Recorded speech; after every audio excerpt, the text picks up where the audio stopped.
Good morning students. आज हम geography का लेसन 9 है जो वो शुरू करेंगे। इसका नाम है life in the temperate grassland.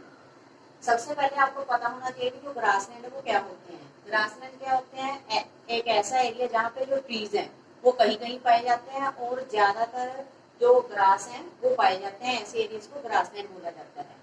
Climate के हिसाब से जो ग्रासलैंड है वे दो प्रकार के हैं, ट्रॉपिकल और टेम्परेट।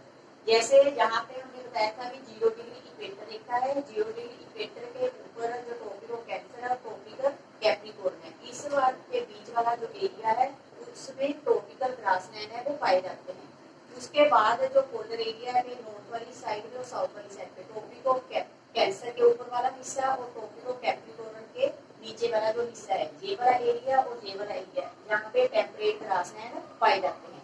ट्रॉपिकल ग्रासलैंड हमने पिछले चैप्टर में पढ़ा था कि ट्रॉपिकल ग्रासलैंड है ईस्ट अफ्रीका में जो ग्रासलैंड पाए जाते हैं उसे सवाना के नाम से जाना जाता है, और ब्राजील में जो पाए जाते हैं उसे कैम्पोज, और वेनेजुएला में जो ग्रासलैंड पाए जाते हैं उसे लैंडोज बोला जाता है।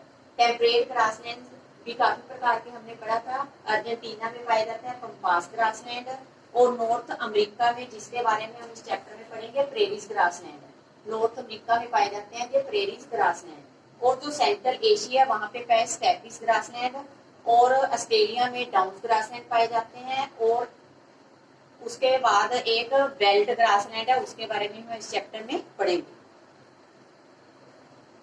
जैसे जो प्रेरीज है, प्रेरीज का जो पहले मीनिंग है पहले वो पता होना चाहिए आपको। जो प्रेरीज वर्ड है वो ओरिजिनेट हुआ है लैटिन भाषा का एक वर्ड है प्रिएटा, PRIATA, जिसका मीनिंग होता है मिडो। मिडो क्या होता है बेटा, आपको मीनिंग पता होना चाहिए इसका। लैंड दैट इज कवर्ड और मोस्टली कवर्ड विद ग्रास। ऐसा एरिया जहाँ पे आमतौर पे ग्रास होती है उसे मिडो बोला जाता है। Just as a forest can be defined as the place where trees are the main type of vegetation। जैसे जो फॉरेस्ट है वो किसे उसकी डेफिनेशन क्या है, वो ऐसा एरिया जहाँ पे मेन टाइप की जो वेजिटेशन है वो ट्रीज होते हैं उसको फॉरेस्ट बोला जाता है। और जो ग्रासलैंड्स हैं, grasslands can be defined as a region, ऐसा area where grasses from the dominant types of plant life, जहाँ पे आमतौर पे ग्रास पाए जाते हैं उसे ग्रासलैंड बोला जाता है। ग्रासलैंड से कहते हैं जो पूरा लैंड सरफेस है उसका क्वार्टर बनता है। ग्रासलैंड मेक अप ऑलमोस्ट का quarter of the total land surface. इस प्रकार के जो प्लांट्स हैं green here greatly depend on what the climate. इस प्रकार की चीज कोई भी वेजिटेशन होती है वो डिपेंड करते हैं क्लाइमेट के ऊपर और सॉइल के ऊपर। क्लाइमेट के आधार पे जो ग्रासलैंड है वो दो प्रकार के बताए गए हैं, ट्रॉपिकल ग्रासलैंड और temperate grassland. It is generally used as a basis to divide the world's grassland into two broad categories. Two broad categories हैं tropical और temperate grassland। इसमें हम टेम्परेट ग्रासलैंड पढ़ेंगे। ट्रॉपिकल ग्रासलैंड में सबसे पहले हम पढ़ेंगे प्रेरीज ग्रासलैंड के बारे में। प्रेरीज ग्रासलैंड कहाँ पे है? नॉर्थ अमेरिका में, जहाँ पे जो ग्रास पाया जाता है काफी लंबा होता है और इसकी जो हाइट है वो 2 मीटर तक चली जाती है। नॉर्थ अमेरिका में जो प्लेन ग्रासलैंड पाया जाता है वहां का जो रीजन है वो फ्लैट है, जेंटली स्लोपिंग और नीली लैंड पाया जाता है। और आमतौर पे जो प्रेरीज है आर ट्रीलेस। ट्रीलेस मतलब के पेड़ है वो कम संख्या में पाए जाते हैं। Near the low line plain, जहाँ पे प्लेन्स है वहां पे कुछ ट्रीज है वो पाए जाते हैं। फ्लैंकिंग रिवर वैलीज, साथ साथ में जो रिवर वैलीज है वो भी है। वुड्सलैंड कैन बी फाउंड, वहां पे क्या है वुडलैंड देखने को मिलता है। वुडलैंड जो एरिया वो कौन सी जगह होती है? Land that has a lot of trees growing on it, काफी संख्या में जहाँ पे ट्रीज हैं वो उगते हैं, ग्रो होते हैं, उसे वुडलैंड के नाम से जाना जाता है। The prairies are found by the Rocky Mountains in the west. West वाली साइड पे जहाँ पे है रॉकी माउंटेन्स, और ग्रेट लेक्स हैं ईस्ट वाली साइड पे।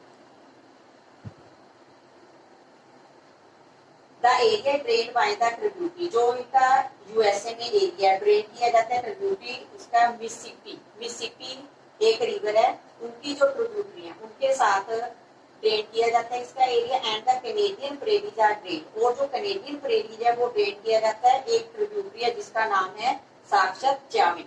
साक्षात चाविन क्या है? एक साक्षात चाविन किसके नाम पे पड़े? एक प्रोविंसीज है। प्रोविंसेस क्या है? एक large area that is governed as part of a country. Provinces क्या होता है? एक बहुत बड़ा एरिया देश का जहाँ पे वो कंट्री है वो गवर्न किया जाता है। जैसे ये है नॉर्थ अमेरिका का, यहाँ पे प्रेरीज ग्रासलैंड है। ये प्रेरिज ग्रासलैंड के बारे में हम पढ़ रहे हैं। इसका जो क्लाइमेट है वो किस प्रकार का है? समर्स आर वार्म, गर्मियां बहुत ज्यादा वार्म होती हैं,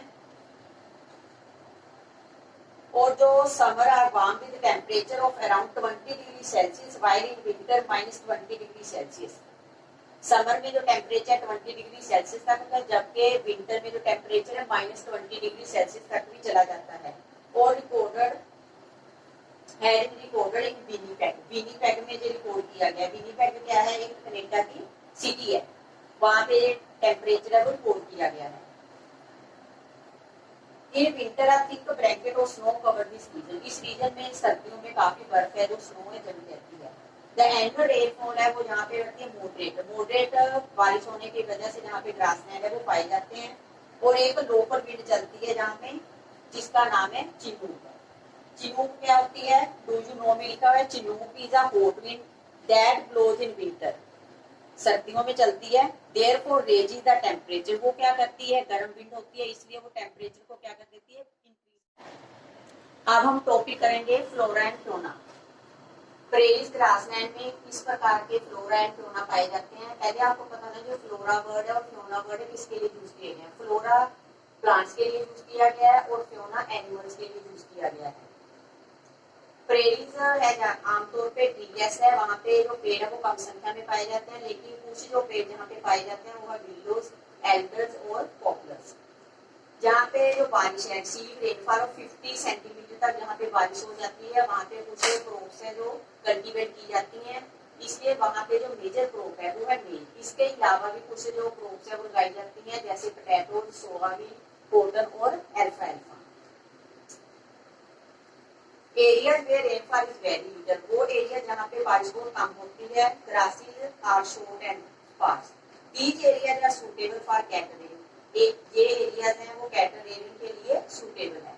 large cattle farm called ranches, ranches है large cattle farm looked after by sturdy man, इनकी जो देखरेख है स्टर्डी मैन के द्वारा की जाती है, जिसको काउबॉयज बोला जाता है।